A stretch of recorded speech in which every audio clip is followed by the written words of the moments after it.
অনেক আহলুল ইলমরা বলেছেন এটা হচ্ছে ইসমে আজম। ইসমে আজম এমন দোয়া যেটা দিয়ে দোয়া করলে আল্লাহ দোয়া কবুল করে, কিন্তু এটা কোনটা এটা নিয়ে ইখতিলাফ আছে। কোন আহলুল ইলম বলেন এই লা ইলাহা ইল্লা আনতা সুবহানাকা ইন্নী কুনতু মিনাজ জালিমিন এটা হচ্ছে ইসমে আজম।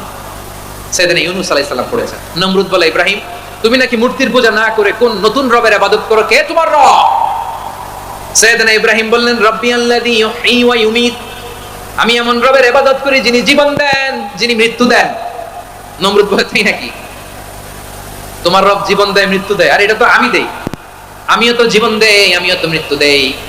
সাইয়েদনা ইব্রাহিম বললেন কেমন করে তুমি জীবন দাও মৃত্যু দাও একটু দেখাও তো। নমরুদ জেলখানা থেকে দুজন কয়েদি ডেকে আনলো, কয়েদি এনে অর্ডার করলো একটাকে এখনই শিরোচ্ছেদ, হেড অফ, ডেথ পেনাল্টি, মৃত্যুদণ্ড দেয়া হলো, ফিনকি দিয়ে রক্ত বের হলো।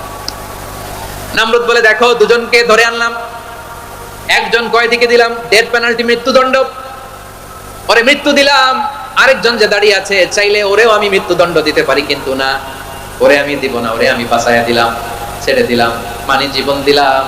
দেখো ইব্রাহিম তোমার চোখের সামনে একজনের মৃত্যু দিলাম আর একজনের জীবন দিলাম।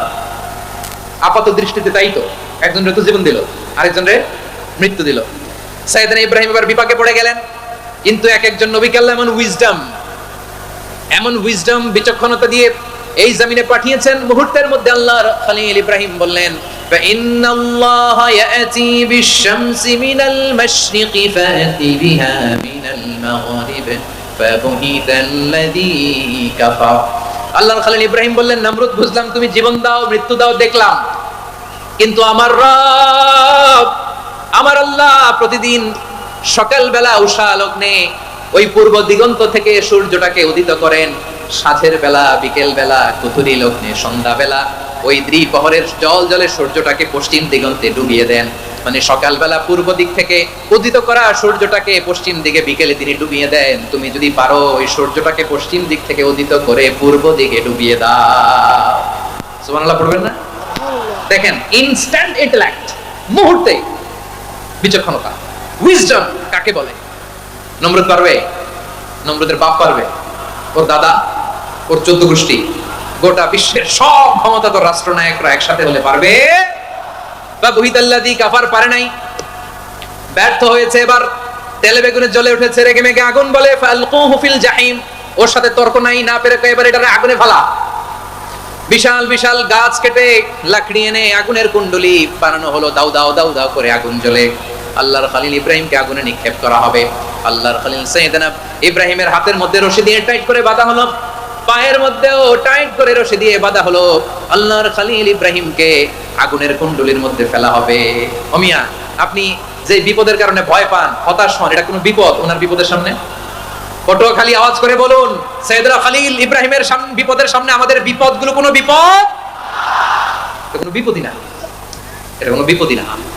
হাত পা বেঁধে টাইট করে নিক্ষেপ করা হবে, সিম্পলি ফেলা যাবে না, কারণ দাও দাও করে দ্য ব্লেজিং ফায়ার, এমন আগুনের কুণ্ডলি কাছে যাওয়া যায় না, আগুনের উত্তাপে নিক্ষেপ করা হবে।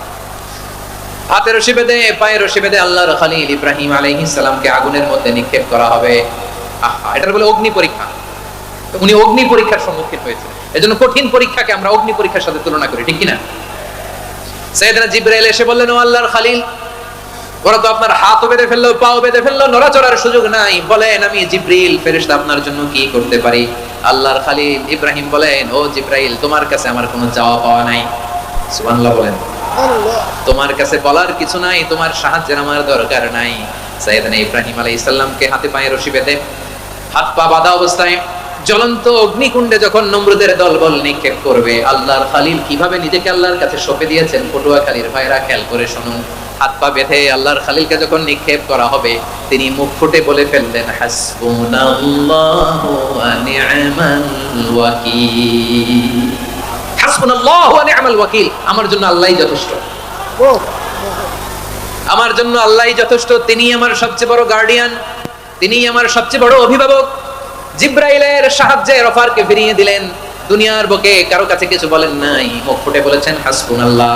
ও আমার পটুয়াখালীর প্রাণের ভাইয়েরা খেয়াল রাখবেন, কোন বান্দা তার হাতে থাকা সব চেষ্টাটুকুন করার পরে মুখ ফসকে মুখ দিয়ে যখন বলে ফেলে হাসবুনাল্লাহ, বান্দা যখন হাসবুনাল্লাহ বলে ফেলে, ওই ব্যাপারটা ডিল করার দায়িত্ব স্বয়ং আল্লাহ আরশের উপর থেকে নিয়ে নেয়।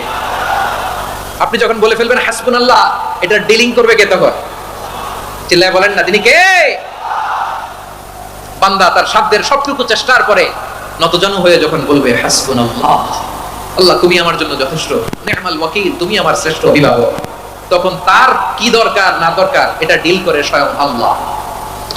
নিক্ষেপ করা হলো সাইয়েদনা ইব্রাহিমকে অগ্নিকুণ্ডলিতে।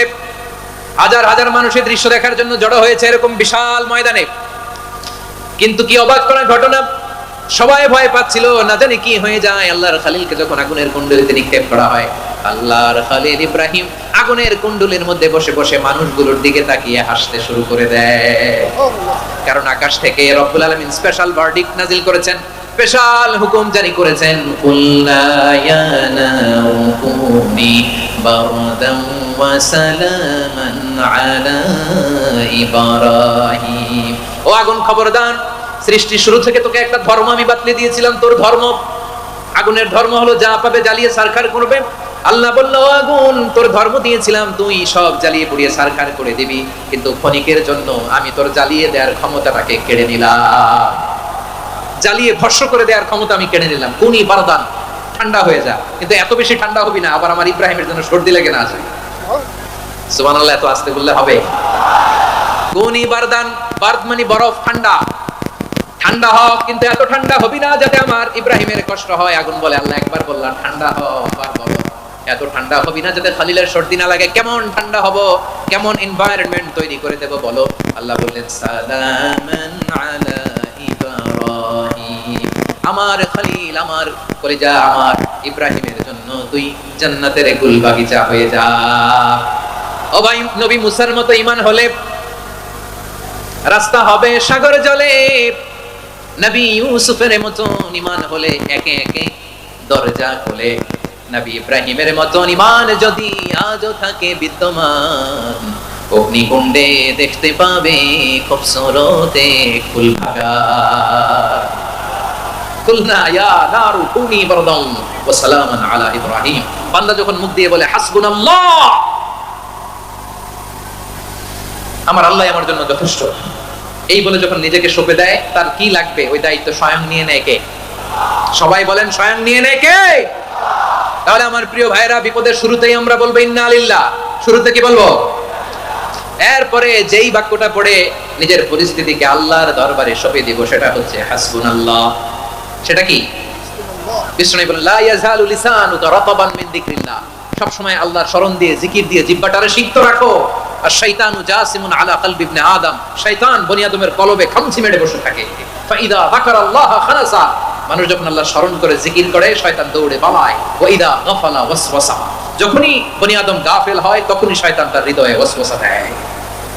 এজন্য বিপদে পড়লে ইন্না লিল্লাহ, নিজের সব টুকুন করার পরে, নিজের রোল প্লে করার পরে নিজেকে আমরা কি বলে সঁপে দিব? সবাই বলেন, সবাই বলতে হবে, আরো জোরে বলে, মনে থাকবে?